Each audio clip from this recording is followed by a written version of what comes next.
Okay, so Arby's got a shit ton of questions that there's no way we're going to get through all of these, nor would we, even if we had the time. Just Arby, just so you know, we appreciate the questions, buddy, but this much text wouldn't be fair to everybody else, even though fortunately there's not a lot of people below you right now. It's just too hard to get into this. And not only that, this is kind of borderline like consultation type stuff. This is stuff that we cover in either the mastermind in depth or in the heavy hitter club. Where it's much more involved types of questions. In a case like this, where we only have an hour and we're supposed to also be answering other people's questions, this is just too much. And I know you're trying to be helpful in some of these places as well. So again, I appreciate that. Not trying to run you off or anything like that. I just want you to know that that's a tad much for us to be able to get to. And it wouldn't be fair to anybody else posting questions underneath. So yeah. I'll start at the top. Go ahead, Marco. Just to give you my take on that, I don't see it as borderline. I see it completely as consultation and something I would charge a whole lot of money for, because it would take me time to give that the complete answer that it deserves and requires. Yeah, and I agree. I mean, like I said, we go into in-depth types of questions, really long form answers to long form questions. Yeah. And the Semantic Mastery Mastermind, every other week I do a mastermind webinar where I'm happy to dig into shit like this. I know Marco and Rob do the same in Heavy Hitter Club.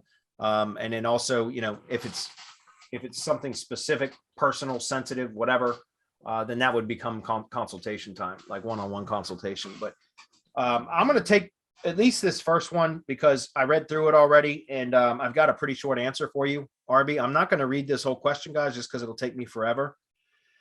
But basically what he's asking is, does it make sense to create separate sites to target different areas if you're doing like local sort of SEO projects? Or does it make sense? Is it better to create categories, right, and expand on one site into other areas? And I'm pretty sure that Marco's going to say the same thing that I do, but it's always better, in my opinion, to start with a project that you brand, build some traffic and authority through, ranking in the immediate local area first, and then start expanding out on that site, because you instantly benefit from the traffic and authority, the strength of the entity that you've built through that first site. When you go to expand into other locations, right? You instantly benefit because the entity has been validated, solidified, been proven, it's gained authority. It just makes everything so much easier. And just case in point, even when I used to separate my multi-location brands into subdomains. So to be clear, years ago, we're talking, 8 years ago, and we at Semantic Mastery used to talk about creating for multi-location stuff, setting up separate WordPress sites on subdomains of the main branded domain. And there was a reason for that. And that was because at the time we were still doing a lot of spammy shit. And subdomains, if any one subdomain catches a penalty, it's isolated to that one subdomain. So essentially that one location site, right? That location optimized WordPress installation on a subdomain. And it wouldn't affect the root. The problem was if you were to catch a penalty where you had all of your locations as inner pages on one root domain, and you were to catch a penalty on one of those locations, then it would affect the root domain and all of the other locations. So we used to separate those through subdomains. But since Marco came out with the SEO Shield and what was originally RYS Academy and Drive Stacks and G Sites and all that kind of stuff, we don't do that anymore. Like I've actually taken multi-location brand projects that I've had for years and changed them, converted them from subdomains back onto now separate location landing pages on the root domain. And I did that because it's a lot easier to manage. And it's just, we don't do anything spammy anymore that I've had to worry about penalties. And for years, we haven't had to worry about it because we shield our money sites with the SEO Shield. So we don't really ever do anything that's going to catch a penalty. And we've made it through update after update after update and never had an issue. So again, years ago, I used to do the subdomains because I had built originally, one or two locations for this particular brand. And but I had gotten authority and was able to rank in the maps pack and all that stuff. And so every time I wanted to add an additional location, I would just add a subdomain to that existing domain, optimized for the new location, and it would rank faster. It seemed like every subsequent location that I would add to the project was easier to rank. And it's because it would benefit from the brand authority that had already been built to the root domain. So that each time a new subdomain was added, it would inherit some of the inherent authority, if that makes sense.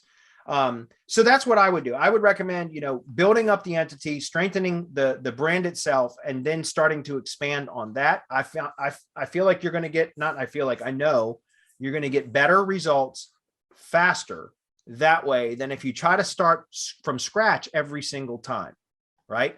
And again, there's inertia with these types of projects. And so it's like a locomotive that's sitting still on a train tracks, like a freight train, right? So all those the cars and all that stuff, it takes an enormous amount of energy to get it to start moving. But once it starts moving, it takes just a fraction of the energy to keep it moving. It's the same sort of thing with websites, right? In my opinion, it takes an enormous amount of effort to get them up and starting to produce well.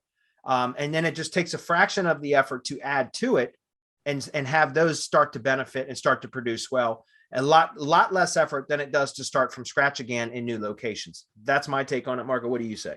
Well, once I began looking into the ranking score algorithm, especially 2018, when they incorporated the PageRank algorithm, when they let the PageRank patent expire and incorporated the PageRank algorithm into the ranking score patent and ranking score algorithm, we began to understand that and how Google is creating those relationships, not only seeing who is linking to you and who you're linking to and who all those are linking to, but how you're interlinking within. We began to understand the power that's building in. We were seeing it before that in Drive Stacks and G sites.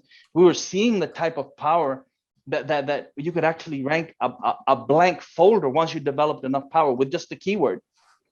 We began to understand that it was just so much better to keep everything under one branded umbrella, one branded entity. Then we began to understand entities and how they work and how Google is creating all of these associations, how it wants to know how everything is related. When you have all of these different entities outside, what you start doing is creating ambiguity so that Google doesn't know what the actual entity is. This way, it's crystal clear. Everything is within the same site and it's related through schema. And you're referencing the different nodes through your schema, and you're referencing tier one and everything else that's related to it. Rob did a fantastic presentation in Powerful Live about this very subject, how everything is related so that we match the way that Google, the Google graphical database, understands entities.